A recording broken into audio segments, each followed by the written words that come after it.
3, chant d'espérance.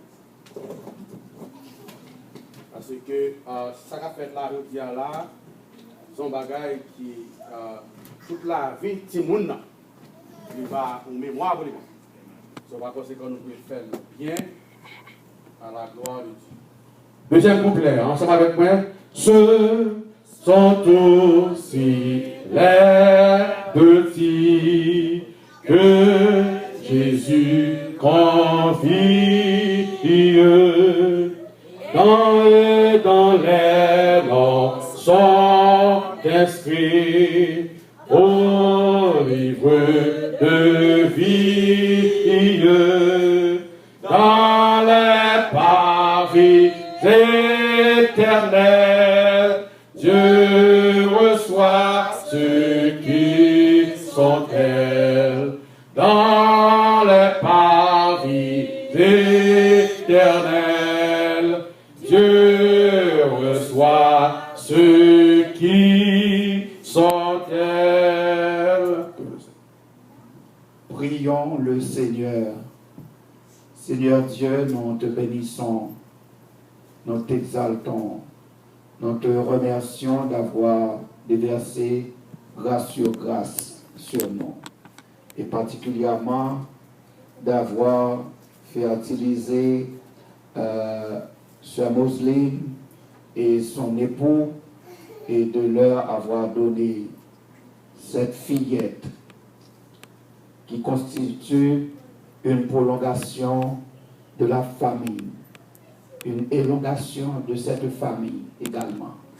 Nous te demandons, cher Seigneur, de prendre le contrôle de cette fillette, de la donner une longue vie, que tes bénédictions, que ta grâce repose sur elle, cher Seigneur. Tu voudras donner à ses parents les moyens nécessaires pour pouvoir la doter d'une éducation soigneuse, d'une éducation chrétienne, d'une éducation christocentrique.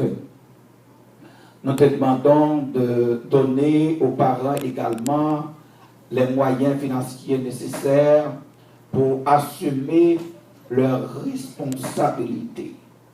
Donne enfin aux parents l'opportunité de donner un bon exemple à cette jeune fille, afin qu'elle soit utile, non seulement à la famille qui va l'élever, mais également elle puisse devenir utile à ton Église, elle puisse devenir utile au pays dans lequel elle va grandir. Elle sera une promesse pour le monde entier. Nous comptons sur toi, cher Seigneur. Tu voudras l'immuniser contre toute maladie contagieuse et débilitante, et tu permettras à ce que, à travers son existence, beaucoup de gens puissent être attirés à toi. C'est au nom de Jésus-Christ, ton Fils, que nous te le demandons. Amen. Amen. Nous allons poursuivre avec les vœux, les souhaits. À travers les âges, les parents chrétiens ont emmené leurs enfants pour être représentés au Seigneur. Vous, parents ici présents, vous suivez un héritage noble.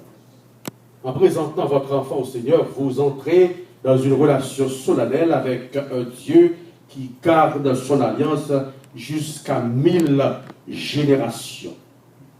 Alors qu'une présentation est un acte valeureux, vous devez comprendre que cela n'a donc aucun pouvoir salvateur. Cette présentation ne garantit pas le salut de votre enfant, car cela demande une décision propre que chacun doit prendre lorsqu'il atteigne l'âge de compréhension et de responsabilité. Ce salut s'obtient par grâce, par le moyen de la foi en Jésus-Christ comme sauveur personnel et par la repentance. Bien que la présentation au temple ne sauve pas, elle est pourtant un profond acte de foi et d'intention de pouvoir à son enfant une éducation chrétienne. Maintenant, des questions qui doivent être répondues par les parents. Comprendre exclusivement. Chers parents, vous répondrez par oui ou bien par non. Je vous donnerai le microphone. Chers parents, croyez-vous que cet enfant est un cadeau de Dieu et qu'il vous rendra responsable pour elle? Oui. Oui. Ok. Confessez-vous solennellement que c'est votre but de présenter cet enfant au Seigneur et à son service? Oui. Oui. Troisièmement, prierez-vous avec lui et pour lui? Oui. Oui. Quatrième, l'instruisez-vous fidèlement